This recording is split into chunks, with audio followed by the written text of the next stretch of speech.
May 2005, and CNET begins covering cars. The Acura RL was the first time we gave an editor's choice to a product that didn't fit through the front door. It had futuristic tech like Bluetooth, voice command, and GPS navigation. We wrote, Acura has staked out technology as its territory, and the 2005 RL is the company's deed of ownership. Well, that house got foreclosed on. Today, you get that technology when you rent a Kia. That's why we've got this guy, the all-new Descendant, the RLX. Let's drive this 2014. It's loaded to the gills. See if they've caught up, and check the tech.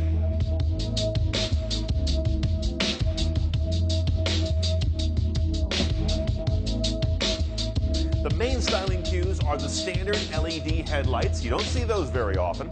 And this kind of kicked down belt line and this body line that gets you there. That's unusual and creates a little taller greenhouse than you'd normally expect. But other than that, it tends to make the front end look kind of bulky, and the rest of the car just looks like 2013 car from Acura.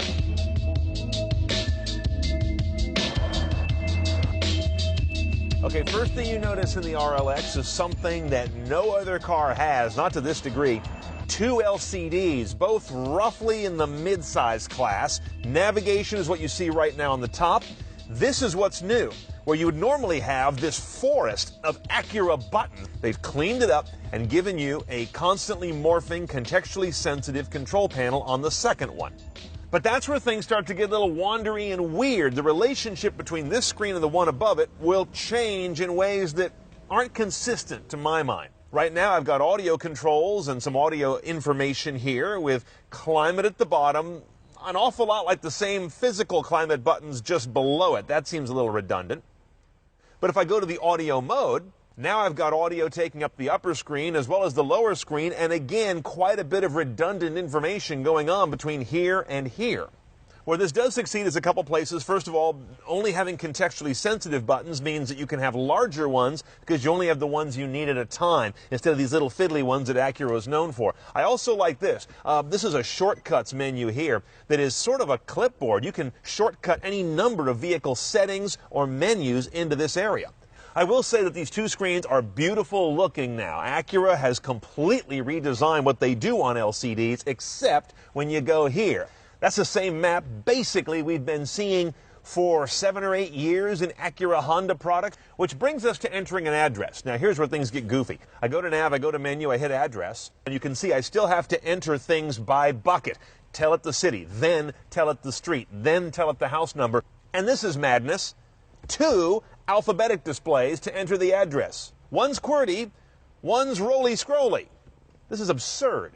Which brings us to our audio settings. Now, just about all the major hits of current audio technology are in here. AM and FM with really clear indication of HD radio, XM satellite radio, Bluetooth audio streaming, Pandora support is built in, works real slickly. AHA is built in as well. I could never get it to invoke well off my Motorola Droid phone. Now you've got 3 audio output systems to choose from. The base is ELS audio, which used to be a premium rig. Then you can go up to ELS Studio Audio, which takes you to 588 watts and 14 speakers, up from 10. But the really interesting thing is to go all the way to Krell Audio, which we have here and is a brand new offering.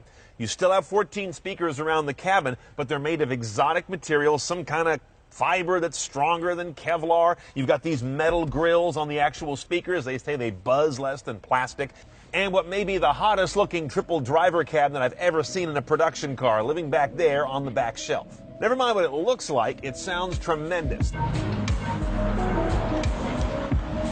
Now telling you we have a 3.5-liter V6 in Acura is hardly news, but this one is all new. 3.5-liter V6 sitting side saddle, driving front wheels only for now. We'll talk about all-wheel drive in a minute. Direct injection technology, but normally aspirated. The numbers are 310 horse, 272 foot-pounds of torque. Gets this roughly 3,900-pound car up to 60 in a pretty sprightly 6.5 seconds while delivering 2031 mpg. Not bad. The transmission is hardly a star, though. It's a 6-speed automatic. That's garden variety stuff these days.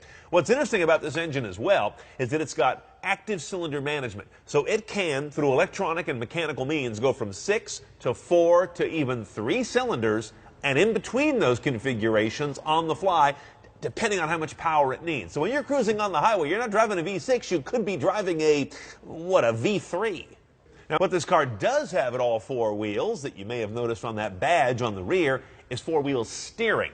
Honda's been into that for a long time, but this is different. They can point the same direction as the front wheels for lane changes, or opposite direction of the front wheels for cornering. When you jam on the brakes, the rear wheels go pigeon-toed, so you're basically dragging the rear end instead of rolling it to help scrub off speed. And finally, there's also Agile Handling Assist, which uses braking, not steering, on an inside wheel to help vector you in around a turn.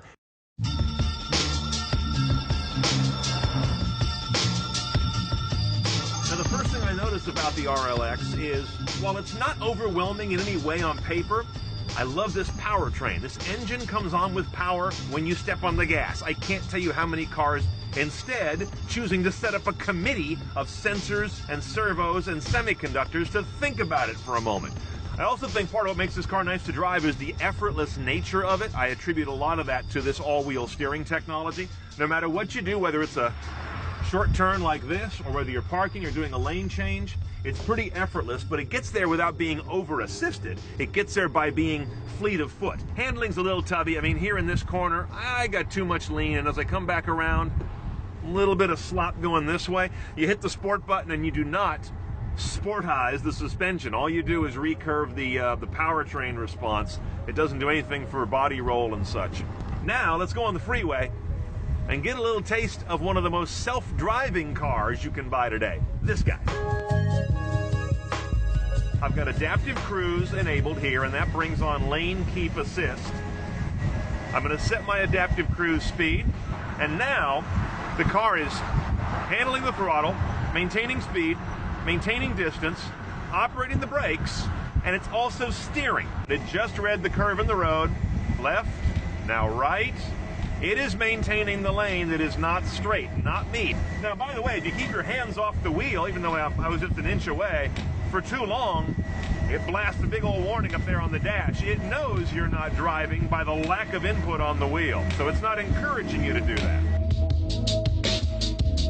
Now, pricing the 2014 RLX starts off at around $49,300, but don't get too excited. You don't hit CNET style till you pack another $12,000 on top of that. $2,500 for nav, which is obviously navigation, Acura Link. $3,500 for the tech package. That brings you studio audio, blind spot technology, 19-inch low noise wheels, and fancier leather. $2,500 for the Krell package. That's that great Krell audio system and, oddly, rear sunshades.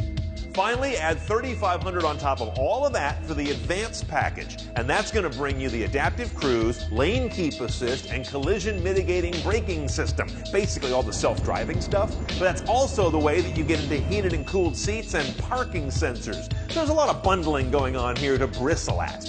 In the end, you're going to get a car that has a lot of technology, it's very ambitious, but it's not cutting edge across the stack. You also have a very interesting drivetrain on this vehicle, but unfortunately, I can't say the same about the styling.